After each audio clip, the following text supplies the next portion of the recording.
Hi, today I'm going to show you how to change slide size in Google Slides. So first you need to open presentation which you want to edit. After that you need to go to the left upper corner and you need to click on File tab.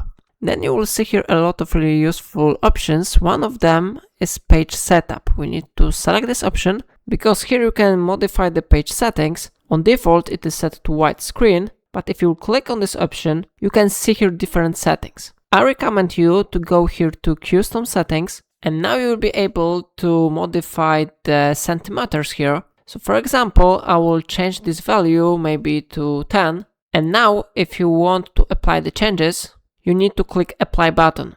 So I click on this option and now slides dimensions have been successfully changed to this one. So how you see, it really works. If you will play the slideshow, you can check here the effect of this action, yeah? So if I helped you to do it, remember to like this tutorial and subscribe my channel. Please let me know in comment if it's of your problem.